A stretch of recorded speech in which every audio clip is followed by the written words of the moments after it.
आप देख रहे हैं सौगंध टीवी, सौगंध वतन की।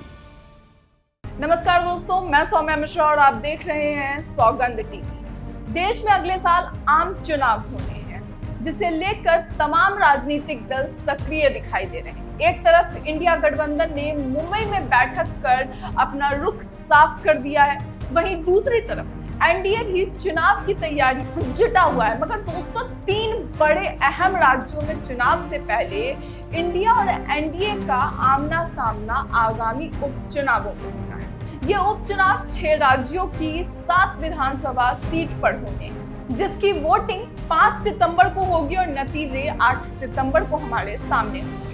मगर तैयारियों के बीच गहमा गहमी का माहौल देखने को मिल रहा है।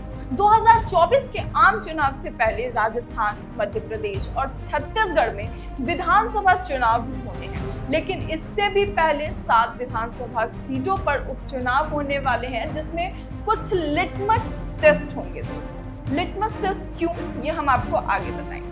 त्रिपुरा में 2 सीटों पर, केरल, झारखंड, पश्चिम बंगाल, उत्तर प्रदेश और उत्तराखंड में एक-एक सीट पर ये उपचुनाव होने हैं। ऐसे में सियासी गणित समझना बहुत जरूरी है। तो चलिए शुरुआत यूपी से करते हैं। सपा के दारा सिंह चौहान के इस्तीफा देकर बीजेपी में शामिल होने के बाद यूपी की घोसी सीट खाली हो चुकी है। दोस्तों, अब बीजेपी का गढ़ माने जाने वाले राज्य यूपी में ये इंडिया और एनडीए के बीच पहला मुकाबला देखने को मिलेगा।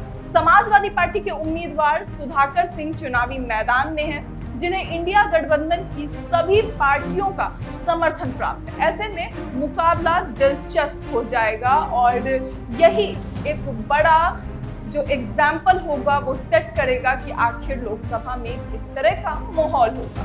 वहीं उत्तराखंड के मौजूदा विधायक जगन्नाथ महतो के निधन के बाद डुमरी विधानसभा सीट पर उपचुनाव हो रहा है। इस सीट के लिए कुल 8 उम्मीदवारों ने नामांकन दाखिल किया है। हालांकि लड़ाई मुख्य रूप से झारखंड के मंत्री और भारत के संयुक्त उम्मीदवार देवी देवी और इंडिया जनतांत्रिक गठबंधन एनडीए की यशोदा देवी के बीच होना है।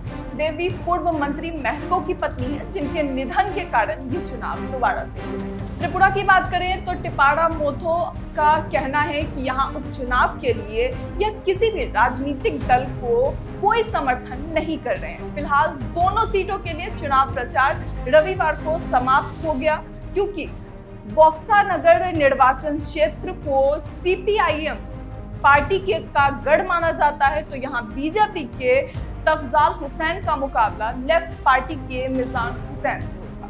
कभी कम्युनिस्ट का मजबूत गढ़ रहे खंडपुर में भी भाजपा की बिंदु देवनाथ और सीपीआईएम के कौशिक देवनाथ के बीच कड़ा मुकाबला होना है और इन्हीं दोनों सीटों को लेकर सवाल लगातार खड़े हो रहे हैं कि क्या वहां पर बीजेपी अपना गढ़ बना सकेगी। इस सीट से 2 निर्दलीय उम्मीदवार भी चुनाव लड़ेंगे। वहीं पश्चिम बंगाल के धूपगुड़ी विधानसभा सीट मौजूदा विधानसभा सदस्य विष्णु पादे की मृत्यु के बाद खाली हो गई थी और अब इस सीट पर इंडिया गठबंधन का लिटमस टेस्ट होना है दोस्तों, जिसकी मैं बात भी कर रही हूँ।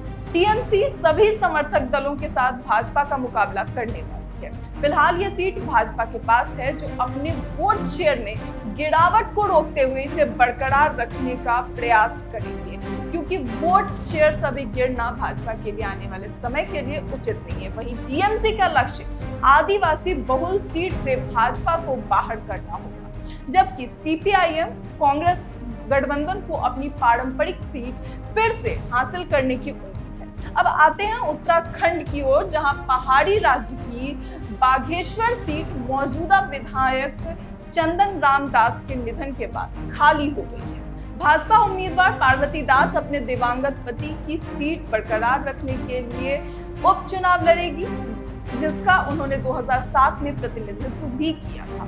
कांग्रेस ने इस उपचुनाव के लिए बसंत कुमार को मैदान में उतारा है। कुमार पहले आप में थे और उम्मीदवार घोषित होने से कुछ दिनों पहले ही कांग्रेस में शामिल हुए थे।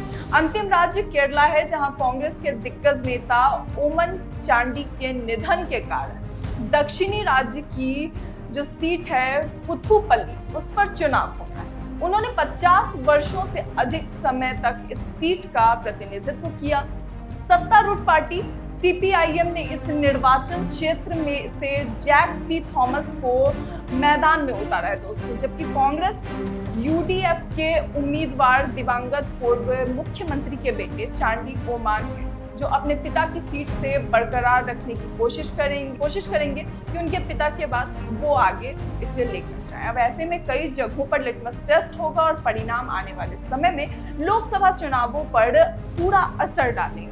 देखना दिलचस्प होगा कि आखिर किस तरह से चीजें होंगी और जिन्होंने जिस तरह की आस लगा रखी है जिन पार्टियों ने, क्या उन नेताओं की इच्छा पूरी होगी या एक बार सरकार को फिर से झटका लगेगा। फिलहाल इस खबर में इतना ही दोस्तों। ऐसी और खबरों के लिए सौगंध टीवी को सब्सक्राइब करें, वीडियो को लाइक और शेयर करना ना भूलें। नमस्कार। आप देख रहे हैं सौगंध टीवी, सौगंध वतन की।